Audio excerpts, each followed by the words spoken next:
Selamat pagi Bapak, Ibu, dan Saudara sekalian. Shalom, puji Tuhan kita dapat bangun pada pagi ini dengan penuh sukacita dan rasa syukur kepada pemeliharaan Tuhan.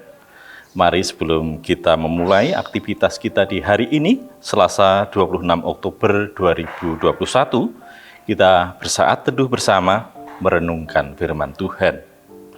Sebelumnya, marilah kita berdoa mohon pimpinan Tuhan. Bapa, syukur kami panjatkan kehadirat-Mu, kami boleh bangun dengan kesegaran dan semangat untuk memulai aktivitas kami di hari ini. Sebelum kami beraktivitas, kami ingin bersaat teduh mendengarkan firman-Mu. Mohon berkat dan pimpinan-Mu. Dalam nama Tuhan Yesus, amin. Bapak, Ibu, dan Saudara sekalian, nas pagi ini diambil dari Kisah Para Rasul 9, ayat 32 sampai 35 yang demikian. Pada waktu itu, Petrus berjalan keliling, mengadakan kunjungan ke mana-mana. Dalam perjalanan itu, ia singgah juga kepada orang-orang kudus yang di Lida. Di situ didapatinya seorang bernama Eneas, yang telah 8 tahun terbaring di tempat tidur karena lumpuh. Kata Petrus kepadanya, "Eneas, Yesus Kristus menyembuhkan engkau. Bangunlah dan bereskanlah tempat tidurmu." Seketika itu juga bangunlah orang itu. Semua penduduk Lida dan Saron melihat dia. Lalu mereka berbalik kepada Tuhan. Bapak, Ibu, dan Saudara sekalian, dari nas tersebut saya ambil tema pemberitaan yang memulihkan. Setiap orang punya masa lalu yang berbeda-beda.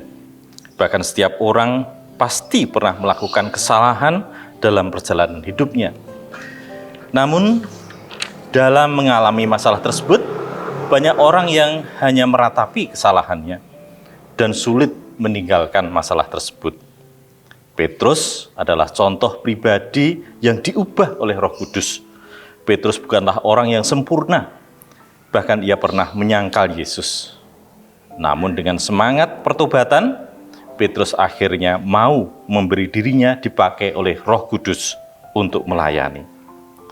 Pelayanan Petrus yang dikisahkan dalam nas bacaan kita tersebut di atas memberikan kesaksian yang nyata akan karya Roh Kudus dalam diri orang yang mau dipakai oleh Tuhan untuk melayaninya.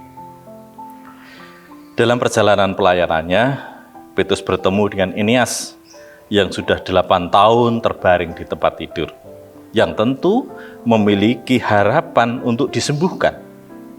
Dan Petrus datang dengan memberitakan, Yesus Kristus menyembuhkanmu.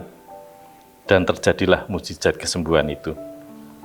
Juga orang-orang yang melihat mukjizat kesembuhan itu menjadi berbalik, bertobat, menjadi percaya kepada Tuhan Yesus. Roh Kuduslah yang memimpin Petrus menjadi pemberita kasih Yesus. Kuasa Tuhan Yesuslah yang melakukan mukjizat kesembuhan tersebut. Orang-orang yang melihat mukjizat menjadi percaya dan bertobat. Seperti halnya Petrus, kita semua orang-orang percaya dipanggil untuk menjadi pemberita kasih Yesus Kristus kepada sesama. Persoalannya adalah, maukah kita dipakai dan dibentuk olehnya? Maukah kita dipakai oleh Roh Kudus untuk melakukan pekerjaannya? Dan bersediakah kita untuk dibentuk menjadi pribadi yang sesuai dengan kehendaknya? Mari kita serahkan diri untuk dipakai dan dibentuk olehnya, dan biarlah kemuliaan Allah menjadi nyata di hadapan banyak orang melalui kita. Janganlah kita merasa tidak mampu untuk melakukan segala sesuatu yang berjiwa pelayanan, tetapi teruslah berkarya dengan tulus, karena di mana kebenaran dilakukan dan Roh Kudus bekerja, pasti segalanya akan berjalan dengan baik. Pemberitaan kasih Yesus kita wujudkan dalam pelayanan kepada sesama, bisa berupa kesediaan mendengar keluhan, membantu dalam kesulitan, memberi pertolongan, dan masih banyak lagi hal yang baik yang bisa kita lakukan kepada sesama kita.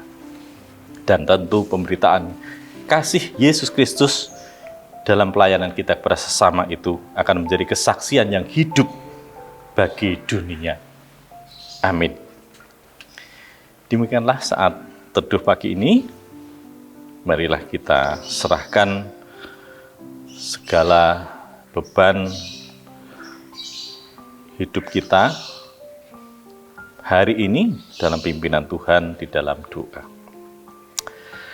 Bapa, terima kasih atas firman-Mu pagi ini yang menyadarkan kami untuk berserah kepadamu, untuk dibentuk menjadi seperti apa yang Engkau kehendaki, dan dipimpin untuk menjadi pemberita kasih-Mu kepada sesama, sehingga banyak orang mendapatkan pemulihan daripadamu. Kami juga mohon berkat dan penyertaan-Mu dalam kami melakukan kegiatan sepanjang hari ini. Berkat kesembuhan bagi saudara-saudara kami yang sedang sakit, juga Tuhan berkati bangsa dan negara kami agar terbebas dari pandemi COVID-19, sehingga kehidupan kami boleh kembali normal seperti sedia kala. Ampuni segala kesalahan dan dosa kami, Tuhan. Doa ini kami serahkan dalam nama Tuhan Yesus Kristus. Amin. Bapak, Ibu, dan saudara sekalian, marilah kita menjadi pemberita kasih Kristus bagi sesama, sehingga banyak orang dipulihkan dari segala persoalan hidupnya.